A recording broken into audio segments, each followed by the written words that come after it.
Hello everybody, this is Vector with another DracoFighter tutorial. This one will be a bit looser because I'll be talking about the general mechanics of the game. So obviously DracoFighter as a fighting game will have the general mechanics and fundamentals as other fighting games. So you can study hitboxes, frame data, spacing and all that. I won't be going over that in this video, but I will try to get links in the description for videos about that. However, DracoFighter is meant to be simple and have general mechanics that make sense to people, but it does have some unique mechanics, so I'll go over that in this video. The first thing I'll go over is the attack triangle. So, like a lot of other games, DracoFighter works in a sort of rock, paper, scissors setup. So, your three main options in the game are attacks, blocks, and grabs. So attacks are usually done through, the attack button. The special button has attacks or other stuff depending on the character. And then blocking is done by either pressing nothing or holding back. Grabs are done with either the C button, which you can't see on screen here, or by pressing A and B at the same time. So block speed attacks, that's straightforward enough. There's no chip damage, so you can't ever take damage from blocking an attack.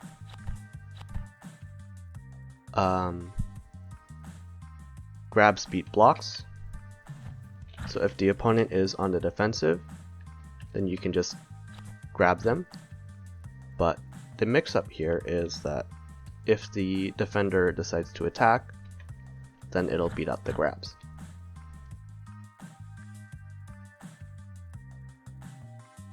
As you saw on the screen right there, there's a pop-up that says Girl Crush, and that's another sort of mechanic. There aren't any special properties for getting a Throw Crush, but a Throw Crush is when you attack someone that's grabbing. And this is important to know because you cannot get grabbed from the moment you begin an attack. So if, for example, I hold A here with Draco, you can't grab him at any point in this attack because he's still pressing the A button. Even slower attacks, like his back attack, which have a very long startup, can't get grabbed because it throw crushes. Now, the only exception to this is if an attack has long enough end lag. So Draco's back attack is a risky attack because it's very slow at both the beginning and the end. So you can see at the end here he pokes at his head and he's vulnerable and doesn't have a hitbox out. So you can use that time to punish with a grab. This is important to know because grabs usually have pretty high damage punishes, so be sure to memorize which attacks can actually be punished with grabs on block. You can also punish with normal attacks, but that starts getting into general fighting game knowledge. The other thing I'll mention is hold buffers. So you may know buffering in other fighting games or even games in general. Sometimes you're in the middle of, for example, Draco's back attack, you can't act for a while, but you can hold down the attack button and then he'll jab on the first frame that he's able to. In other games, you might have to press the button a few frames before he's able to act, but you can see that doesn't work here because in this game all you have to do is just hold the button.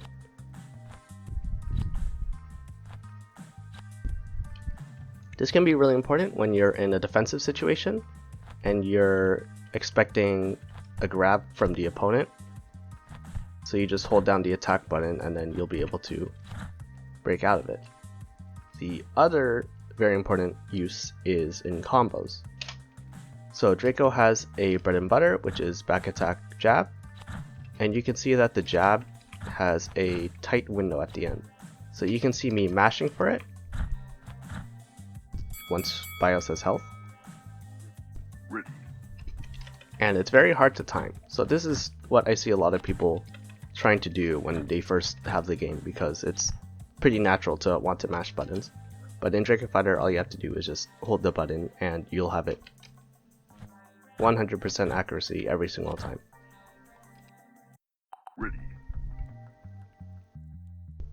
The next thing I'll talk about is jumps. So not every character in the game has a jump. I decided not to include an up or down button because this is also meant to be a mobile game. And that does throw off some people at first, but I'm hoping that it creates a bit of more interesting depth to the game, because not everyone can jump backwards, not everyone can jump forwards. Some characters have different jumps. You can see that Draco has a very vertical one, while BIOS has a very horizontal one.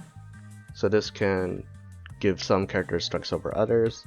BIOS doesn't have a backwards jump, and for retreating he can just dash. Dashing is done by double tapping a direction, of course.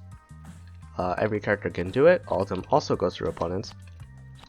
So if you have a character that doesn't jump, a non-secret character would be Cirrus.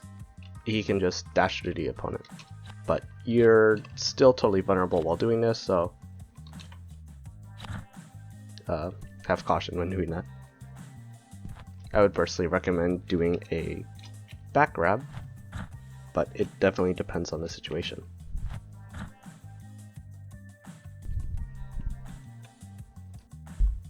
Alright, so I think that's basically all I wanted to go over today. So see you next time, and hopefully I'll be able to come up with the character tutorials for the secret characters, and see you there.